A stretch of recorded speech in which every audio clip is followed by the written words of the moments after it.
నమస్కారం. సత్య టీవీ వార్తలకు స్వాగతం. కూటమి ప్రభుత్వం అధికారంలోకి వచ్చిన తర్వాత అక్రమాలకు తావు లేదు. గత ప్రభుత్వ మద్యం సిండికేట్ల దోపిడీకి ముగింపు పలకమని స్వయంగా ముఖ్యమంత్రి నారా చంద్రబాబు నాయుడు అధికారులను పరుగులు పెట్టిస్తున్నారు.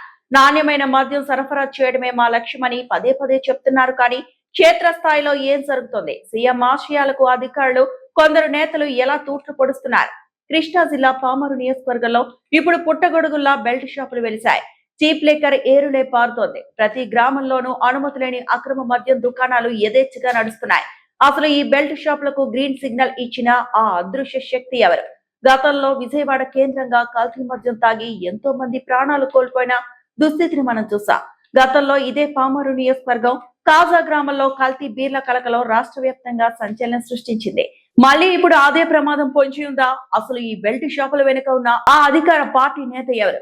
పామరు నియోజకవర్గంలో మద్యం మాఫియా మళ్లీ పడక విప్పిందా? కూటమి ప్రభుత్వానికి చెడ్డ పేరు తీసుకురావడానికి కొందరు కంకణం కట్టుకున్నారా? ముఖ్యమంత్రి చంద్రబాబు నాయుడు ఆదేశాలను స్థానిక అధికారులు బేఖాతరు చేస్తున్నారా? అంటే అవునని అంటున్నాయి పామరు పరిధిలోని తాజా పరిస్థితులు. నియోజకవర్గంలోని ప్రతి పల్లెలోనూ గల్లీ గల్లీలోనూ బెల్ట్ షాపులు పుట్టగొడుగుల్లా వెలిశాయి. ప్రభుత్వ గుర్తింపు పొందిన షాపుల నుంచి ఈ మద్యం తరలుతోందా, లేక తెర వెనుక మరేదైనా కల్తీ మద్యం నెట్వర్క్ నడుస్తోందా అనే అనుమానాలు స్థానికుల్లో తీవ్ర భయాందోళనకు గురిచేస్తున్నాయి. గత వైఎస్ఆర్సీపీ ప్రభుత్వ హయాంలో విజయవాడ కేంద్రంగా కల్తీ మద్యం ఎంతటి బీభత్సం సృష్టించిందో రాష్ట్ర ప్రజలు ఇంకా మర్చిపోలేదు. నాటి అధికార పార్టీ సిండికేట్ చేసిన పాపానికి ఎంతో మంది అమాయకులు బలైపోయారు. అదే పామరు నియోజకవర్గంలోని కాజా గ్రామంలో కల్తీ బీర్లు దొరకడం అప్పట్లో పెను సంచలనమైంది. ఇప్పుడు మళ్లీ అదే సీన్ రిపీట్ అయ్యేలా కనిపిస్తోంది. సీఎం చంద్రబాబు వ్యవస్థను ప్రక్షాళన చేయడానికి రాత్రింబగళ్లు శ్రమిస్తుంటే ఇక్కడ మాత్రం బెల్ట్ షాపుల ముసుగులో కల్తీ మద్యం సరఫరా అయ్యే ప్రమాదం స్పష్టంగా కనిపిస్తోంది. అసలు నియోజకవర్గ వ్యాప్తంగా ఈ అక్రమ బెల్ట్ షాపుల నిర్వహణకు గ్రీన్ సిగ్నల్ ఇచ్చింది ఎవరు? సంబంధిత ఎక్సైజ్, పోలీస్ శాఖ అధికారులు నిద్రమత్తులో ఉన్నారా, లేక అక్రమార్కులు ఇచ్చే మామూలు మత్తులో జోగుతున్నారా?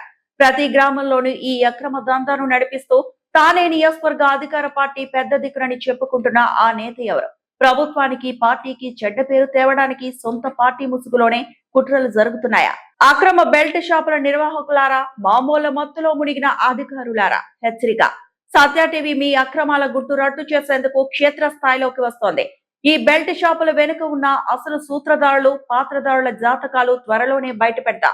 పామరు నియోజకవర్గంలో అక్రమ మద్యం ఏరులే పారుతున్న తీరుపై సత్య టీవీ వరుస కథనాలు ప్రసారం చేయబోతోంది. ఎప్పటికైనా ఉన్నతాధికారులు స్పందించి పామరులో కూటమి ప్రభుత్వానికి చెడ్డ పేరు తెస్తున్న అక్రమ బెల్ట్ షాపులపై, వాటి వెనుక ఉన్న రాజకీయ నేతలపై కఠిన చర్యలు తీసుకోవాల్సిన అవసరం ఎంతైనా ఉంది. ఈ కథనాలపై మరిన్ని అప్డేట్స్ నా ప్రతినిధుల ద్వారా నిరంతరం అందిస్తూనే ఉంటాం. చూస్తూనే ఉండండి సత్య టీవీ. నిజం వైపు నికాసైన నినాదం.